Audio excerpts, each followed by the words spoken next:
of uni life. For most, university marks an important milestone for students. From their first experience of living away from home, to creating lifelong friendships, and to sampling what life has to offer outside of study time. I expect it to be, fun, interesting. Cameras exclusively followed students and staff from 8 universities as they journeyed through an unforgettable year of challenges, new experiences, and celebrations. We graduated! This is My Uni Life. This week on My Uni Life, we are going green. We follow members of the Icarus Centre from Maynooth University who are measuring the effects of climate change. We do need a lot more climate warriors out here. We are in UCC, which has been recognised as one of the world's top sustainable universities. That's a huge achievement. Everybody should be proud of it. We meet the gnomes, who have started a growing culture in the grounds of DCU. We decided to take the bull by the horns, and start being responsible for our food. And we're with students who are bringing new life into the world at UCD's Lions Farm. I just love animals, I love agriculture. Universities across Ireland are responding to the complex challenges that face our global ecosystem and environment. Campuses are creating change in terms of biodiversity and sustainability. At University College Cork, Biodiversity Week is crucial for raising awareness among students and the wider public. Recognised as the Global Sustainability Institution of the Year in 2023, UCC leads the way in making a positive impact. I set up a spring biodiversity campus walk, so it was led by 2 students and also a research assistant on the LIFE project. There's 3 beautiful yew trees, and they're Irish yew trees. This was very much led by them, so I sort of gave a blueprint of what I envisioned the walk to be, but I really wanted the details and the information and the knowledge to come from them. It was student passion driven, really. The point of the walk is really to get people to understand how important it is and that we don't lose stuff, because there's so much diversity that we do have. And being an island nation, our ecosystem is very different from like mainland Europe and stuff, so it is very important that we conserve what we have. I wanted to come so I could learn more about the different types of plants and the nature that's on campus, and I see them every morning, but it was like it would be good to come here to learn what everything actually is instead of just saying, oh, it's pretty. These students are the first generation to really have to face the worst of the climate and ecological crises, so we need to listen to them as well as providing pathways for education for them. This is students engaging their peers and engaging the wider community about the climate and biodiversity challenges that we're facing. So we've ended up here in the community gardens. It is open to students and the faculty of UCC. It is thronged with both wild plants that have sort of made their way in here on their own, and a selection of plants that we've brought in, including edibles like rhubarb just over there. Thank you all very, very much for coming, and I hope it's given you a flavour of what's on offer here at the campus. We will be back on the UCC campus later when spring arrives.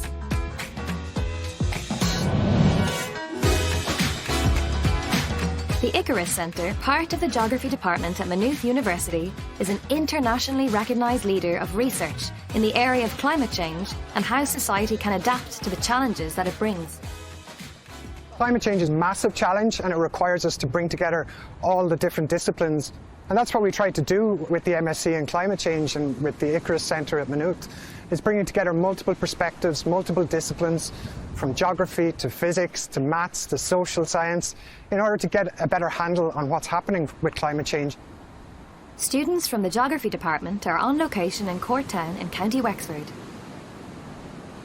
So I'm actually from this area, and my interest in understanding what's happening in Courtown came from a Sunday walk with my family and seeing how dramatically the beach in Courtown has changed, how the local environment has changed in just a short number of years relative to my memory as a child here, with expansive beaches and lots of tourism happening.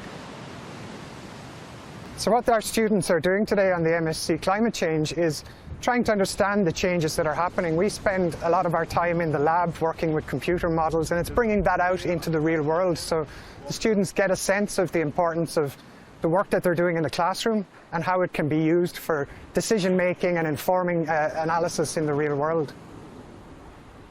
We're very lucky to get access to a location like this. Courtown is a very historic harbour. It was built in around famine times. And back in the very first survey of Ireland, they laid a copper bolt in the side of the pier over there, and they measured sea level relative to it. And now we can come back today and we can use our modern instruments, and then we know how much sea level has changed over that time period. So we know sea levels are changing around Ireland. We also know that they're changing at different rates in different places around Ireland. So it's important to have this local information to understand how climate is changing. It was a passion pretty much, growing up, learning about how our planet is changing and the impacts that we're having on it. I always was interested to see how we can impact that, how can we change it. That was the main reason why I wanted to join something like this. We're learning a lot in this year, a lot of different interesting topics you could go into. Right now I like the agricultural side, how our foodscapes, how growing our crops and our animals, how that's affecting it. So maybe something into the food industry in the later, but still now you learn so much new interesting stuff every single day that it's kind of hard to pick it as of now. I was standing here and I was looking at when the water kind of hit the staff gauge here, yeah. And then every minute we took the average of when the water was coming in. I love geography and particularly the ocean and marine species, so that's kind of what I wanted to do. And so I'm doing my thesis on shellfish and if the acidity of the ocean is affecting shell condition. So that's my niche and I'm passionate about it, and that's why I'm doing this course. This instrument is a pressure gauge, tide gauge, and what we're going to do with this is we're going to measure waves. It's not supposed to be so heavy that you're terrified of it, but sufficiently heavy to keep it at the bottom of the sea. Okay? And I want you wearing gloves when you're doing this, because if this slips in your hand, you'll burn your hand, okay? We have a tidal gauge in the water, counting how many waves are going past and the heights of each wave. Climate change is affecting the Bahamas, which is where I'm from. With intensifying storms, we face a lot of hurricanes throughout the years, and a lot of those hurricanes have strong impacts on the Bahamas. They've done a lot of economical but also just environmental damages. I actually got to Ireland because of a scholarship program through the Irish Aid, the Ireland Fellowship Program. They target different regions across the world. Climate change is actually a real threat to the Horn of Africa and actually to my country in Somalia. So I'm just studying this course, to get some new knowledge, some skills, some experience, so that when I go back to my country, I can actually contribute to building resilience to these extremes, which are amplified by climate change.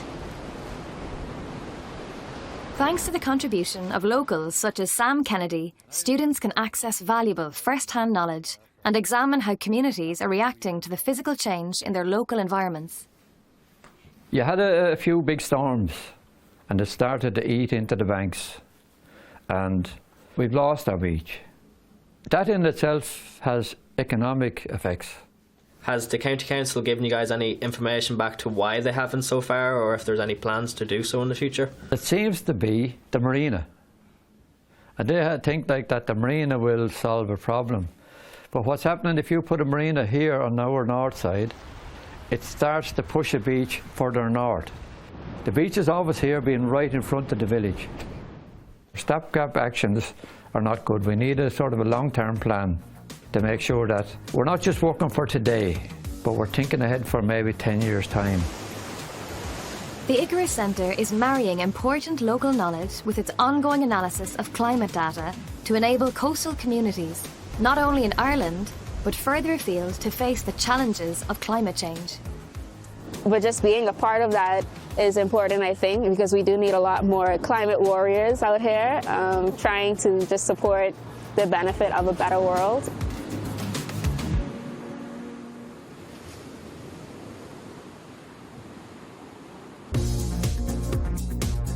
Over at Dublin City University, change of a different kind is taking place in a remote corner on campus, where a thriving new business is taking root.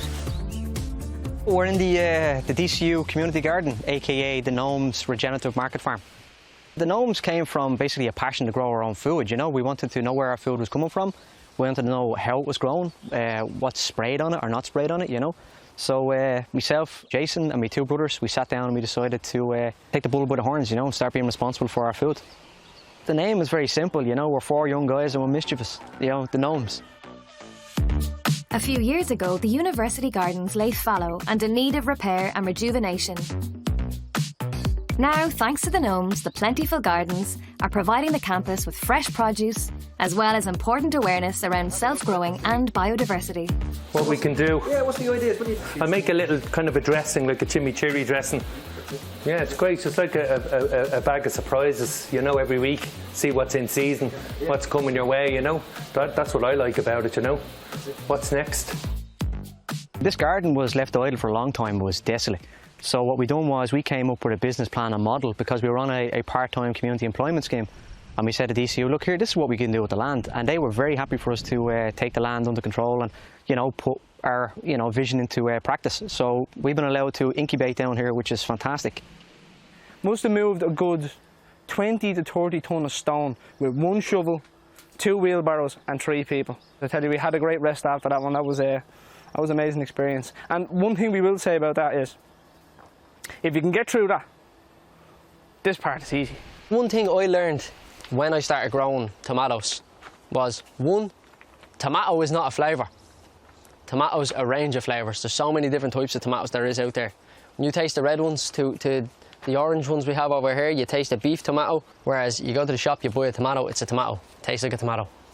Well, tastes like watery tomato, but it's a tomato what we would know as.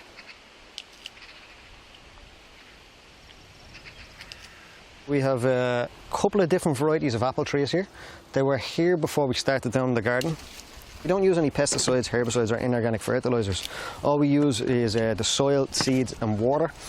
We do feed the plants with seaweed extracts, but because our soil is in such good condition, we don't actually need to use it that often. We use a broad fork. It's a 2-handle fork which goes down about 8 to 10 inches, and it just opens up the soil to aerate. It gets a lot of oxygen into the subsoil. What we focus on is soil biology, and that's all to do with how the fungal networks and the soil biology work together, you know. There's an ecosystem under the soil, so we maintain that by not rotivating the soil, and then what we use is a shallow cultivation tool that just the top 2 inches, just so we can direct sow seeds into there. And what that does is the soil acts as an immune system for the plant. The next step is education. You know, we want to get out what we're doing here, because if we can't share it, you know, it's just one more thing, it's another blip. So we have a long-term plan there. We want to do training and education. We want to offer people how to grow their own food. We want to offer people how you can do it sustainably. We want to get the students involved and getting the college really on board with what we're doing.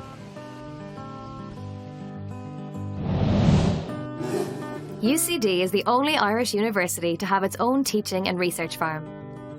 Just outside Dublin, Lyons Farm provides students with practical, hands-on experience of farming practice. Lyons Farm is a commercial farm but also a research farm. So we have sheep on the farm, we have cows, we have cattle, we have hens, we have pigs, we have goats, we have horses. So it's a wide spectrum, and we also have some tillage. So it's a large spectrum, there's a lot of stuff to be looked after here. We're the only university on the island of Ireland that has its own research farm. Having a research farm like UCD have, it's absolutely critical to a number of our undergraduate and our postgraduate programs, not just in agriculture, but also in veterinary medicine and a whole wide range of environmental science programs as well. So at the moment we're in the main lambing season at the Lyons Farm, so that's really when the research for our sheep production systems research kicks off. We have one large study underway this year. It's looking at different forages, so different grass types or different plant compositions that we feed to our ewes. We have a number of students out here this week, you know, helping out with the research, helping out with the lambing. So they really get a very in-depth understanding of what research involves, how the data is collected, and then when they go back into the lecture hall, they get a better appreciation for where that data is coming from. I can feel ahead. I'm just looking for the 2 feet now. Rachel is completing her PhD at UCD and has accessed the resources of the farm for her research. Strange feeling, it's kind of gross but amazing at the same time. It's lovely to see new life coming into the world, and it's lovely to be able to help new life come into the world too. And to see the lambs healthy and thriving is great. We've over 300 ewes to lamb, and now we've about 200 lambs now, so it's been a really hectic couple of days. Well, today it's another heavy day of lambing. We've got roughly 100 joules left to lamb, so we have a great team here today. So we're just looking to see if there's any going to lamb at the minute, so we're looking to see if there's any animals moving around, kind of going into the corner, pawing at the ground. We're hoping that they're going to in a few minutes, so we're just having a look and seeing. Emily is an ag science student, along to lend a hand and gain some valuable experience.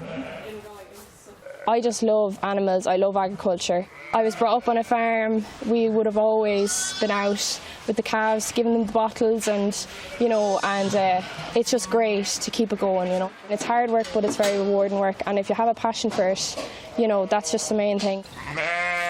Oh yeah, she's getting ready. I can feel one. There's a head.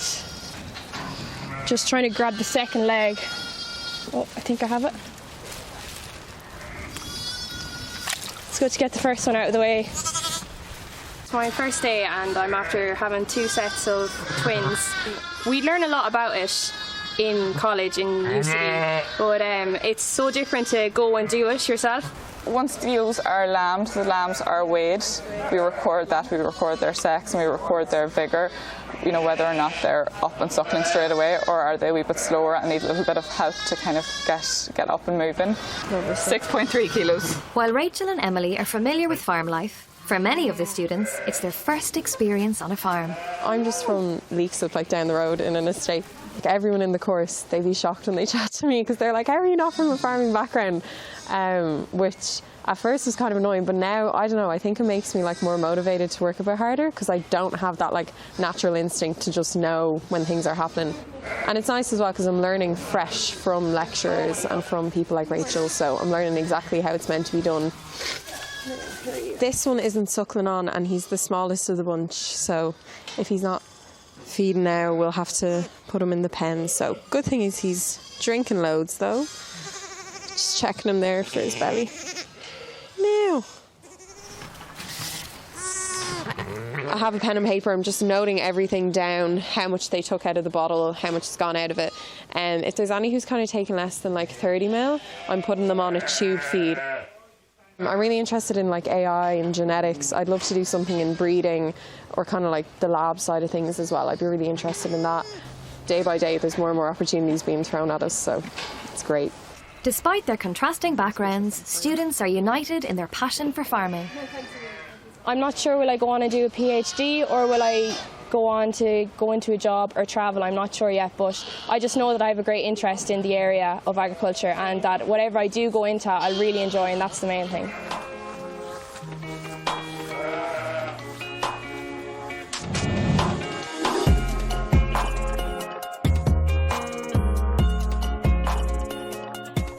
It's springtime at University College Cork and students are in exam mode.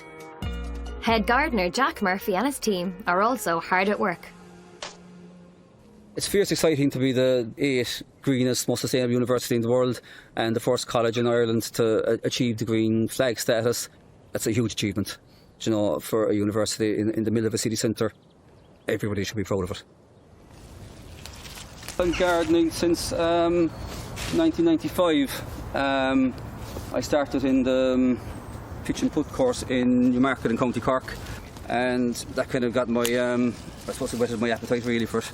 And then I applied for the horticultural course in Coláiste Stefan Nefa, and I graduated from there in 1998 and went working in the industry and started working here in UCC in 2002. And I suppose they say the rest is history. We're a small team. There's myself and 4 other gardeners in the team. We had to change our whole attitude to the way we gardened. A lot of our equipment is battery powered. We made that transition very easy. We don't use any pesticides, herbicides in our gardening. We use a seaweed liquid seaweed fertiliser to feed the plants, a foliage feed, and a granular feed for the roots and stuff. And we maintain all areas in here now as kind of a no-mow campus. So from February until September, every area is left to its own devices. So it's all about creating a healthy environment for the plants, a healthy environment for the pollinators, the insects, and I suppose a healthy environment for the workers in here and the students. When the university first started to sow the seeds of change, everybody began to reap the benefits. When we started out in 2018, I think it was, we had probably 4 species growing in the grassy areas, and that was the reason for that, was because we were managing the areas as manicured lawns, cutting them regularly, fertilising them. And on our last count this year we have 40 species of native wildflowers growing in our No Mow areas. I suppose this is a great area to highlight what we're doing on campus with both areas. On the right hand side here on the mounds we have the No Mow area, and you can see the whole diversity of the area. So here we have the cuckoo flower, a nice little wildflower. These little ones here are speedwells, and these will probably be one of the more dominant wildflowers in all our No Mow areas. There's buttercups, and again we have these signs as well that says managed for wildlife. Information is key when we're doing these kind of things. And then on the opposite side here we have the whole contrast of what we're doing. We have the quad area, and this is the centrepiece of the college. It's creating a nice kind of well-being for the students, kind of a calming area for them to come to. So a lot of the plants in here are scented plants, so we have lemon verbena, we have lavender, we have rosemary, we have santolina. So we're here in our naturally sown meadow that we sowed in 2018. It's kind of after taking a life of its own from the time we sowed it. There's a bit of work in it. Every September we come along and we'll cut it down, and we'll leave what we've cut down lie on the ground for maybe a week, and then it's raked off by hand so the seed heads can drop off into the soil and germinate. This is year 5 now, and it's worked really well for us. People ask, why are we doing it? I think you just have to look around. When you see the whole diversity of wildlife and nature coming into a place, it's great. You see loads of bees, bumblebees, butterflies. We have the oxeye daisies. Here we have the yarrow, again another great pollinator plant. And over here then we have the knapweed, another great pollinator. We have over 20,000 students, a couple of thousand staff, visitors to campus daily, tourists. So when they walk into the campus, they know they're walking into a wildlife sanctuary. Next time on My Uni Life. UL sports scholar Mark McDonough is back in the saddle on his return from injury. I fractured 11 bones, had 2 concussions and punctured a lung while I was in college. We meet TU Dublin fine arts students Shannon and Oisín, who are preparing for their important end-of-year exhibition. It's still a bit stressful. It's very, very stressful. And we join DCU's Matthew and Chloe as they work with the talented artists of the Head Starts group. We love it. Like, it is the highlight of our week.